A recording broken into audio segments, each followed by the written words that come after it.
નમસ્કાર મિત્રો, તારીખ છે 8 માર્ચ 2024 ને વાર છે આજે રવિવાર। આજના વિડીયોની અંદર ઝીરો બજાર વિશે સંપૂર્ણ ચર્ચા વિડીયોની અંદર કરવાના છે। તે પહેલાં દરેક મિત્રોને ખાસ નમ્ર વિનંતી કે ચેનલ ઉપર નવા આવ્યા હોય તો ચેનલને ખાસ સબસ્ક્રાઈબ કરી દેજો અને વિડીયો પસંદ આવે તો વિડીયોને લાઇક કરી દેજો। તો મિત્રો, ગુજરાતમાં નવા જીરુની આવકો વધીને 40,000 બોરી આસપાસ પહોંચી છે અને જીરુ બજારમાં ઊંચી સપાટી પરથી હવે વેપારો ન આવતા હાજર બજારમાં પણ અત્યારે નરમાઈનો માહોલ જોવા મળી રહ્યો છે। ઊંઝામાં આજે જીરુની 15,000 બોરીની આવક થઈ હતી। સમગ્ર ગુજરાતમાં કુલ 21,000 બોરીની આવકો નવા જીરુની આવકો હતી, જેમાં રાજકોટ ગોંડલમાં પણ બહુ મોટી આવકો નથી।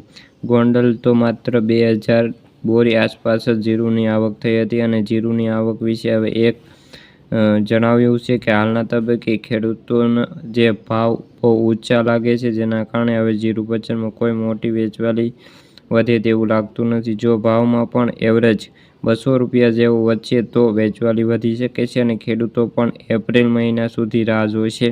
જરૂરિયાત મુજબ આગળ જો વેચાણ કરે તેવી સંભાવનાઓ છે।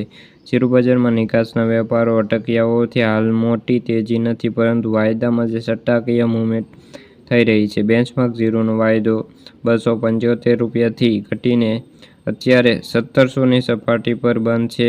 જે વાયદો હવે વેલ્યુ એવરેજ અત્યારે જે બજારમાં આગળ ઉપર હવે 22,000ની સપાટી પાર કરે તો વધુ તેજી આવે છે। અત્યારે 21,000ની સપાટી તોડશે તો 20,000ની સપાટી સુધી હાલતો વાયદો અત્યારે 21,334ની સપાટી હાલતો બોલાઈ રહ્યો છે। તો મિત્રો, આથી જીરુને લગતી આજની ચર્ચા વિડીયો ગમ્યો તો વિડીયોને લાઇક અને સબસ્ક્રાઈબ કરી દેજો। ફરી મળીશું બીજા વિડીયો સાથે, જ્યાં સુધી બધા મિત્રોને જય જવાન જય કિસાન।